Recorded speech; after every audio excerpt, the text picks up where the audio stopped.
अस्सलामुअलैकुम दोस्तों, टेक्निकल बंदे पे आपका मेज़बान मोहम्मद आसिफ अफजल हाजिर है। अगर आपने अभी तक मेरा चैनल जो है टेक्निकल बंदे वो सब्सक्राइब नहीं किया तो प्लीज़ इसे सब्सक्राइब कर दें और साथ लगे बेल के आइकन को ज़रूर प्रेस कर दें ताकि मेरे आने वाली जितनी भी वीडियोज़ हैं वो आप तक वक्त पे पहुंचती रहें। ओके दोस्तों, आज हम स्टार्ट करते हैं पावर पॉइंट की बेसिक जो है लेक्चर। उसके ऊपर जो है इसमें हम ये देखेंगे कि पावर पॉइंट का जो इन्वायरमेंट है ओवरऑल वो क्या है और उसमें किस तरह से हम स्टार्टिंग करते हैं और किस तरह से हम जो है एक स्लाइड्स वगैरह उसमें ऐड करते हैं, उसके डिफरेंट लेआउट्स जो हैं वो क्या हैं, ये सारी चीज़ें हम आज के लेक्चर में देखेंगे। आज बिल्कुल बेसिक लेवल का लेक्चर होगा, इसलिए हम बहुत बेसिक बातें करेंगे इसके अंदर जो है। अच्छा दोस्तों, जैसे ही आप जो है वो पावर पॉइंट स्टार्ट करते हैं, मेरे पास जो है वो माइक्रोसॉफ्ट पावर पॉइंट 2016 मैंने इंस्टॉल किया हुआ है। उस जैसे ही आप स्टार्ट करते हैं तो उसकी जो पहली स्क्रीन आती है वो आपके सामने यहाँ पे आपको नज़र आ रही होगी। तो इस स्क्रीन के ऊपर जो है आपकी, अगर हम इस स्क्रीन को देखें तो साइड के ऊपर जो है कुछ आपकी जो रिसेंट्स आपने स्लाइड्स जो है बनाई होती हैं वो आपको नज़र आ रही होती हैं। अगर आप यहाँ पे देखें ये सारी वो आपको जो है वो नज़र आ रही होंगी। तो बाकी जो है यहाँ पे हमारे पास जो है पहली जो है वो ब्लैंक प्रेजेंटेशन है। अगर आप जो है वो बिल्कुल बेसिक बनाना चाह रहे हैं तो आप यहाँ से स्टार्ट करेंगे और आज हम असल में ब्लैंक प्रेजेंटेशन से ही स्टार्ट करेंगे। और उसके बाद जो है हमारे पास यहाँ पे काफ़ी सारे थीम पड़े हुए हैं जिन थीम को यूज़ करते हुए जो है आप मज़ीद आगे काम कर सकते हैं। तो आज हम स्टार्ट करते हैं ब्लैंक प्रेजेंटेशन से जो है कि ब्लैंक प्रेजेंटेशन जो है उसमें हम कैसे काम करते हैं। तो जैसे ही आप ब्लैंक प्रेजेंटेशन के ऊपर क्लिक करेंगे तो ये आपके सामने जो है आपका मेन जो स्क्रीन है वो ओपन होकर आ जाएगी। और अगर आप जो है अगर आपने एक फ़ाइल ओपन कर ली हुई है और उसके बाद जो है आप एक दोबारा से नई फ़ाइल ओपन करना चाह रहे हैं तो तब आपके सामने कुछ स्क्रीन इस तरह की आ जाएगी जो है। और इसमें जो है हमारे पास साइड पे कुछ एक मेन्यू है।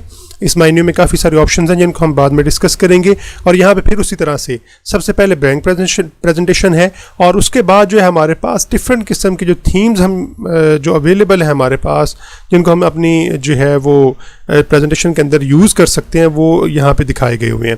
लेकिन हम फिलहाल आज चूँकि ब्लैंक प्रेजेंटेशन के ऊपर ही बात करेंगे इसलिए हम यहाँ पे ब्लैंक प्रेजेंटेशन को ही स्टार्ट करते हैं। जैसे हम ब्लैंक प्रेजेंटेशन को स्टार्ट करेंगे तो हमारे पास जो है पहले स्क्रीन कुछ ये आ जाएगी। अब इस स्क्रीन के ऊपर जो है एक स्लाइड जो है वो ऑलरेडी ऐड है, ये वाली स्लाइड जो है, ठीक है जी। और इसमें अगर आप देखें यहाँ पे लिखा हुआ है क्लिक टू ऐड टाइटल और क्लिक टू ऐड सब टाइटल जो है। तो आप इसके अंदर जो है ये जो लेआउट आपको नज़र आ रहा होता है ये आमतौर पे हमारी पहली स्लाइड का होता है जिसके ऊपर हमने अपना टाइटल और नीचे हमने आमतौर पे अपना नाम वगैरह लिखना होता है।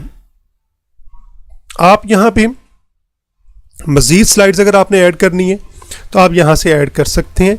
यहाँ पे स्लाइड्स जो ऐड करते हैं आप जो है तो इसके अंदर काफ़ी सारे लेआउट्स हमारे पास अवेलेबल हैं। ये टाइटल स्लाइड है हमारे पास जो है, टाइटल एंड कंटेंट स्लाइड है। अगर मैं इसे ऐड करूँगा यहाँ पे तो आप देखें यहाँ पे इस तरह से आ जाएगा कि यहाँ पे आप ऊपर कोई हेडिंग लिख लें और नीचे आप उसकी जो है डिटेल लिख सकते हैं। इसी तरह से अगर आगे जो है सेक्शन हेडर जो है, अगर कोई आपने सेक्शन बनाए हुए हैं, मसलन आपने फ़र्ज़ कर लें कोई प्रेजेंटेशन बनाई हुई थी जिसमें आपने एक सेक्शन के अंदर कुछ चीज़ें डिस्कस की हुई थी, दूसरे सेक्शन के अंदर कोई और चीज़ें डिस्कस की हुई थी। लेट्स से मैं कह लेता हूँ जी, हम कह लेते हैं हमने एजुकेशन पर बात की है, प्राइमरी एजुकेशन पर बात की है तो आपका वो एक सेक्शन होगा।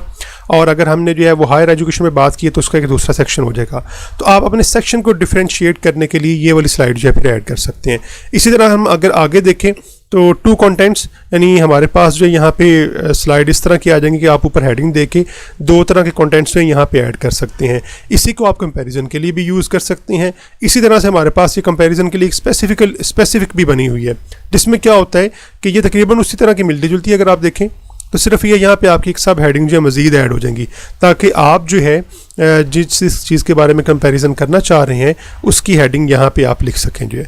इसी तरह से आगे जो है हमारे पास टाइटल ओनली, फ़र्ज़ कर लें कि आपने नीचे जो है कोई चीज़ लिखनी है, कोई फ़र्ज़ कर लें पिक्चर ऐड करनी है, कोई वीडियो ऐड करनी है तो आप उसके ऊपर सिर्फ टाइटल ओनली वाली स्लाइड भी जो है ये यूज़ कर सकते हैं। इसी तरह से हमारे पास आगे जो है ब्लैंक, अगर आपने कोई एक फुल साइज़ की इमेज जो है वो ऐड करनी है यहाँ पे या फुल साइज़ की एक वीडियो जो है वो ऐड करनी है यहाँ पे जो है, तो आप फिर ये ब्लैंक ओनली जो स्लाइड है या लेआउट है आप इसको भी यूज़ कर सकते हैं। इसी तरह से हमारे पास जो है एक और हमारे पास कंटेंट विद कैप्शन जो है कि आपने इधर कुछ कंटेंट्स लिखने हैं और इधर आपने कुछ कैप्शन ऐड करनी है। कैप्शन में हम अगर आप देखें तो हम काफ़ी सारी चीज़ें ऐड कर सकते हैं कि जो आपकी पिछली स्लाइड्स के ऊपर भी कॉमन है। यानी आप यहाँ पे टेबल ऐड कर सकते हैं, आप यहाँ पे चार्ट ऐड कर सकते हैं, आप यहाँ पे जो है कोई स्मार्ट आर्ट, यानी हमारे पास यहाँ पे स्मार्ट आर्ट काफ़ी है, हम इस पे बात करेंगे बाद में जो है, वो ऐड कर सकते हैं। कोई इमेज पिक्चर वगैरह जो है वो ऐड कर सकते हैं। अगर आपके कंप्यूटर में सेव है तो वो यहाँ से ऐड कर सकते हैं। अगर आपने कोई इंटरनेट से उठानी है तो आप वो यहाँ से ऐड कर सकते हैं। और इस तरह आप यहाँ पे एक वीडियो भी ऐड कर सकते हैं। तो उनकी डिटेल आप साइड पे दे दें और यहाँ पे वो कंटेंट जो है वो आप ऐड कर सकते हैं। और यहाँ पे जो हमारे पास आखिरी लेआउट जो हमें नज़र आ रहा है, बल्कि ये जो है हमारे पास, इसमें भी आप कुछ इसी तरह से जो है कोई आइकन, सिर्फ इमेज वगैरह अगर आपने ऐड करके जो है उसके साथ कुछ डिस्क्रिप्शन देनी है तो आप फिर ये वाली स्लाइड जो है वो ऐड कर सकते हैं। तो ये हमारे पास डिफरेंट किस्म के लेआउट्स हैं। अच्छा, यहाँ पे एक बड़ा अहम क्वेश्चन आता है कि फ़र्ज़ कर ले हमने ये एक स्लाइड जो है वो ऐड कर ली हुई थी, लेट्स से यही वाली, और ऐड करने के बाद हम इस स्लाइड को डिलीट करके नई स्लाइड ऐड करेंगे अगर हमने ये लेआउट चेंज करना है, या हम इसका लेआउट वैसे भी चेंज कर सकते हैं। तो आपने याद रखना है हम इसका लेआउट वैसे भी चेंज कर सकते हैं। मिसाल के तौर पे आप इस स्लाइड पे आ जाएं, हमने इस स्लाइड को यहाँ से सेलेक्ट किया हुआ है, आप यहाँ पे आके लेआउट के ऊपर आके जो है इसका लेआउट कहीं पे भी, यानी किसी स्लाइड के ऊपर भी जाके आप जो है किसी भी टाइम के ऊपर जो है इसको चेंज कर सकते हैं। मसलन आप इसको जो इस तरह से कन्वर्ट करना चाह रहे हैं तो इसका लेआउट जो है वो इस तरह से चेंज हो जाएगा। ये तो बात होगी हमारी जो है वो स्लाइड्स हमने किस तरह से ऐड करनी है। शॉर्टकट की भी ज़रा याद रखिएगा, कंट्रोल एम जो है हमारे पास शॉर्टकट की है। कंट्रोल एम जब आप प्रेस करते हैं, लेट्स से मैं सबसे आखिर पे आके प्रेस करता हूँ कंट्रोल एम जो है, तो आपके पास जो डिफ़ॉल्ट है यानी जो आपकी चल रही है उसी तरह की स्लाइड एक और ऐड हो जाएगी। और फ़र्ज़ कर लें अगर मैं इस स्लाइड को सिलेक्ट करके जो है वो ऐड करता हूँ, कंट्रोल एम प्रेस करता हूँ, तो आप देखिएगा इसी तरह की स्लाइड जो है फिर एक और मज़ीद ऐड हो जाएगी। अगर आप देखें यहाँ पे ये पहली स्लाइड है, दूसरी और तीसरी, तो जिस तरह की स्लाइड आपकी चल रही होगी उसी लेआउट के अंदर जो है आप कंट्रोल एम जब प्रेस करेंगे तो आपकी एक नई स्लाइड जो है वो ऐड हो जाया करेगी। तो कंट्रोल एम से आप जो है वो शॉर्टकट की मदद से जो है वो नई जो है वो जो स्लाइड जो है वो इसमें ऐड कर सकते हैं। अच्छा जी, इसके बाद थोड़ा सा इन्वायरमेंट का जो है मैं आपको यहाँ पे इंट्रोडक्शन देना चाह रहा हूँ। इन्वायरमेंट में अगर आप देखें तो ये आपके सामने सारा इन्वायरमेंट आपको नज़र आ रहा है। इसके ऊपर अगर आप देखें इस टैब के ऊपर तो होम लिखा हुआ है। तो होम के अंदर आपके पास काफ़ी सारी चीज़ें अवेलेबल हैं जिनमें ये cut, copy, paste, format, painter जो है इसके बारे में थोड़ा सा बताया हुआ है। ये मैं आपको जो है अगली स्लाइड्स के अंदर जो है या अगले लेक्चर के अंदर जो है मैं ज़रूर बताऊंगा इसके बारे में। जो है कुछ ये एक सेक्शन है स्लाइड्स का जिसमें हमने थोड़ा सा डिस्कस किया है, बाकी इसके सेक्शन हम बाद में डिस्कस कर लेंगे। उसके बाद ये टेक्स्ट से रेलिवेंट है सारा। टेक्स्ट का साइज़ आप कैसे सेलेक्ट कर सकते हैं, उसको बोल्ड, अंडरलाइन या किस तरह से आप कर सकते हैं। फिर ये आगे जो है हमारे पास अलाइनमेंट का है, पैराग्राफ का, वैसे पूरा ये इसका जो है वो पैराग्राफ से रेलिवेंट सारी चीज़ें यहाँ पे टूल जो है, इन टूल्स पे भी हम बात करेंगे। इसी तरह से आगे हमारे पास ड्राइंग्स के बारे में काफ़ी सारी चीज़ें हैं और एडिटिंग के बारे में हमारे पास काफ़ी चीज़ें हैं। तो आपने याद रखना ये भी होम के टैब के अंदर ये सारी चीज़ें हैं। इसके अलावा भी हमारे पास बहुत सारे टैब्स हैं और उनके अंदर बड़ी सारी चीज़ें जो है वो हम यहाँ पर पड़ी हुई हैं।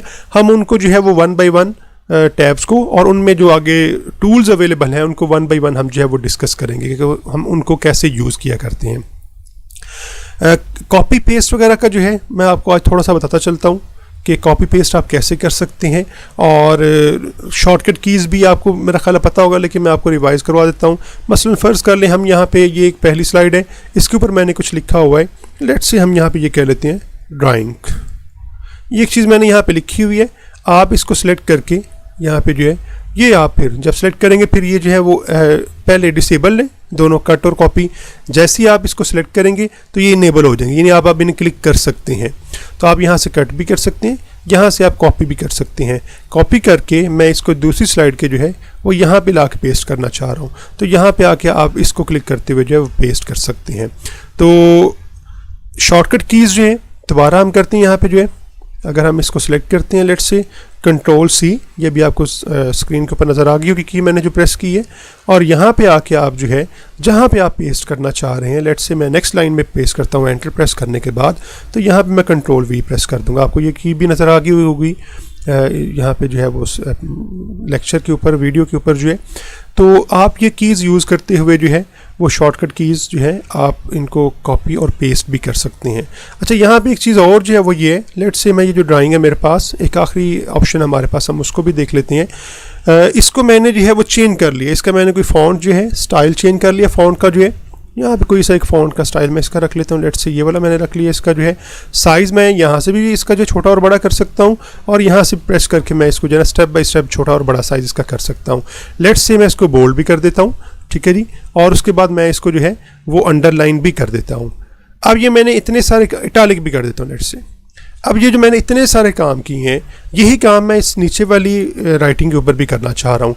अब आपको याद रखने ज़रूरी है, आप यहाँ पे जाएंगे देखेंगे फ़ॉन्ट कौन सा यूज़ हुआ है, साइज़ कौन सा है, उसके बाद इसके ऊपर कौन कौन सी हमने ऑप्शन जो है वो लगाई हुई हैं।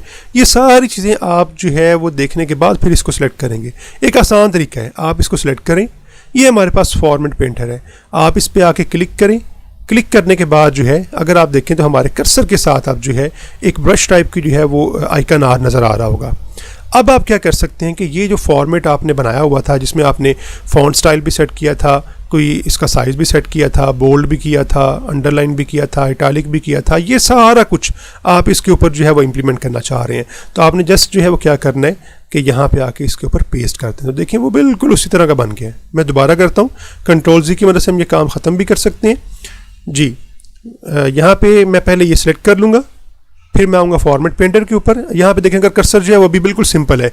जैसे ही फॉर्मेट पेंटर को क्लिक करूँगा तो अब कर्सर का जो है वो स्टाइल चेंज हो गया, यानी कर्सर के साथ एक ब्रश आ गया हुआ है। अब क्या करेंगे हम जो है, जैसे ही हम इस ड्राइंग के ऊपर आके जो है इसे क्लिक करते हुए इसको सिलेक्ट करेंगे तो ऑटोमेटिकली वो सारे का सारा जो है जो स्टाइल ऊपर वाली राइटिंग का था वो सारे का सारा स्टाइल जो है वो नीचे वाली राइटिंग का हो जाएगा। तो इस लिहाज से आप इसको जो है वो एडजस्ट कर सकते हैं।